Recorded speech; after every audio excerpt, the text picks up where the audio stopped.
বাংলাদেশের রাজনীতিতে নাই হয়ে যাবেন যদি ওই আওয়ামী ফ্যাসিবাদ বিরোধী আন্দোলনের বক্তব্যগুলো পরিবর্তন করতে না চান, নিজেদেরকে বদলাতে না চান, নতুন বাংলাদেশ গড়বার ক্ষেত্রে আপনার ভূমিকাকে প্রশ্নবিদ্ধ করেন, তাহলে ইতিহাস থেকে শিক্ষা নেন। ইতিহাস বারবার হাসিনার মতো করে গোলামদেরকে আজাদির লড়াইতে লেন্দুক দর্জির মতো পালিয়ে বেড়াবে। ইতিহাস আবার মির্জাফরদের মতো আপনাদের নাম খোদাই করে পাড়ায় মহল্লায় লাগিয়ে দেবে। আপনাদের চয়েস, আপনারা কি মির্জাফরের মতো মরবেন, লেন্দুক দর্জির মতো পালাবেন, ইরানের রেজা শাহ পাহলবীর মতো দেশে দেশে ঘুরে নির্লজ্জের মতো মারা যাবেন, না বীরের বেশে নতুন বাংলাদেশে 1400 শহীদের পক্ষে লড়ে বাংলাদেশ গড়বেন? এটা আপনার চয়েস এবং এটাই বাংলাদেশের ভবিষ্যৎ। এটাই 5 কোটি তরুণে দেয়ালে দেয়ালে লিখে সেই বাংলাদেশের কথা বলে গেছে।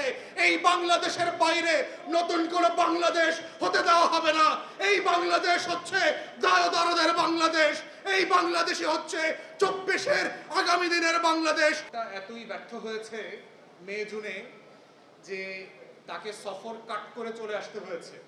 2 দিন আগেই সে চলে আসছে অসুস্থতার কথা বলে। ভাবখানা এরকম যে বাংলাদেশের স্বাস্থ্যসেবা এত ভালো যে চীনের থেকেও বেশি ভালো ট্রিটমেন্ট পাবে সে সদর হাসপাতালে। এই জন্য সে বাংলাদেশে ফিরে চলে আসছে চিকিৎসার জন্য।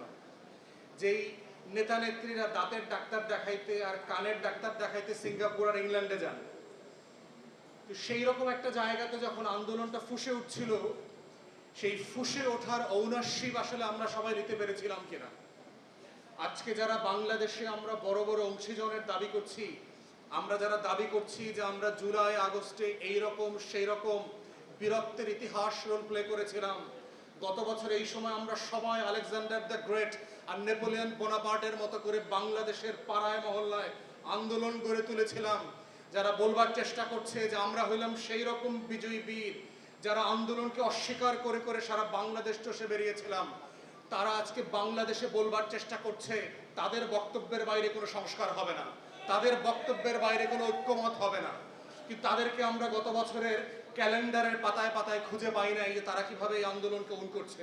তারা তাদের অনেক নেতাদের বক্তব্য শুনেছি, তারা বলেছে যে আন্দোলনের ভিতরে চক্রান্ত আছে, এটা আওয়ামী লীগ পরিকল্পিতভাবে আন্দোলন করিয়েছে, বেইজিং এর দিল্লির ব্যর্থতা ঢাকবার জন্য শাহবাগে নাটক করা হচ্ছে।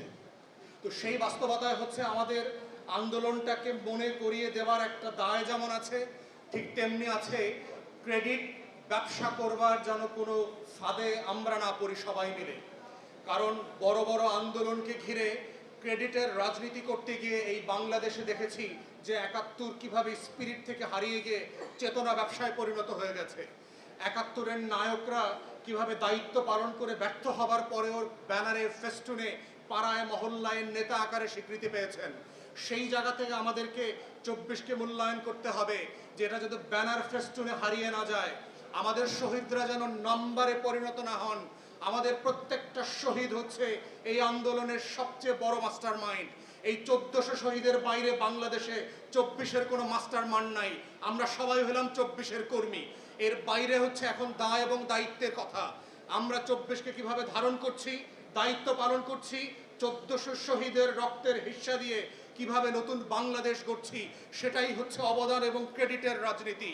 আমরা কি কোথায় মিছিল করেছিলাম, কি করেছিলাম, এই 71-এর মতো করে যেন কোনো চেতনা ব্যবসার ফাঁদে আমরা না পড়ি। তাই এবি পার্টি এবং নতুন বাংলাদেশের রাজনীতি আমরা যারা করবার চেষ্টা করছি, আমাদের জায়গাটা হচ্ছে সেই বাংলাদেশ গড়বার রাজনীতিতে আমাদের ভূমিকা কি হবে। আমরা যা আকাঙ্ক্ষা করেছিলাম বাংলাদেশটাকে গড়ে তুলব, যেই বক্তব্যগুলো আমরা হাসিনার আমলে দিয়েছিলাম, বলেছিলাম হাসিনাকে নির্বাচন কমিশনটা এইভাবে গঠন করতে হবে, হাসিনাকে দুর্নীতি দমন কমিশনটা এইভাবে গঠন করতে হবে, হাসিনাকে বলেছিলাম তথ্য কমিশন, মানবাধিকার কমিশনে ব্যবসা বন্ধ করতে হবে, গণমাধ্যমকে গণতান্ত্রিক করতে হবে, পাবলিক সার্ভিস কমিশনের নামে ছাত্রলীগ আওয়ামী লীগের অ্যাপয়েন্টমেন্ট বন্ধ করতে হবে, প্রাতিষ্ঠানিক রূপ দিয়ে পেশাদারিত্বের ভিত্তিতে রাষ্ট্রের প্রতিষ্ঠানগুলোকে ঢেলে সাজানোর কথা বলেছি। সেই স্বপ্ন আকাঙ্ক্ষাকে, সেই দাবিগুলো যখন হাসিনার কাছে করেছিলাম, আজকে সময় এসেছিল, সুযোগ এসেছিল সেগুলো আমাদের হাতে বাস্তবায়ন করবার।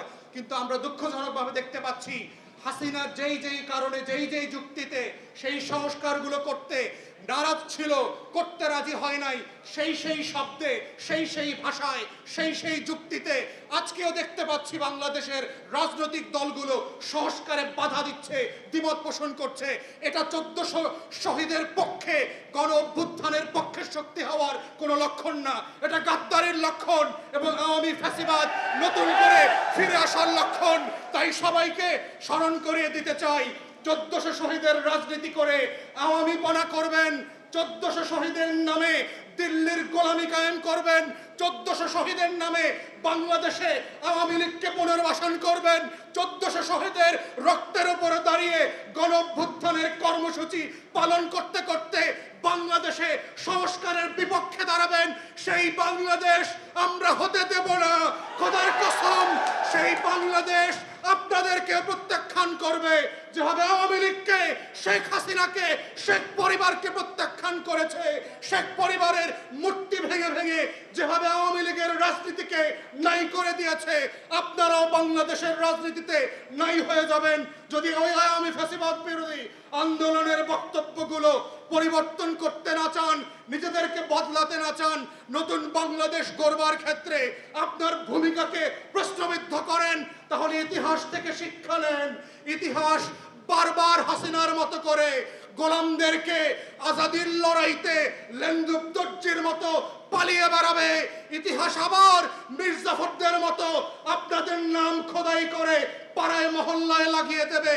আপনাদের চয়েস, আপনারা কি মির্জাফরের মতো মরবেন, লেন্দুব দর্জির মতো পালাবেন, ইরানের রেজা শাহ পাহলভীর মতো দেশে দেশে ঘুরে নির্লজ্জের মতো মারা যাবেন, না বীরের বেশে নতুন বাংলাদেশে 1400 শহীদের পক্ষে লড়ে বাংলাদেশ গড়বেন?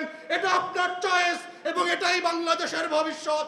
এটাই 5 কোটি তরুণে দেয়ালে দেয়ালে লিখে সেই বাংলাদেশের কথা বলে গেছে। এই বাংলাদেশের বাইরে নতুন কোনো বাংলাদেশ হতে দেওয়া হবে না। এই বাংলাদেশ হচ্ছে দায়দারদের বাংলাদেশ। এই বাংলাদেশই হচ্ছে 24-এর আগামী দিনের বাংলাদেশ।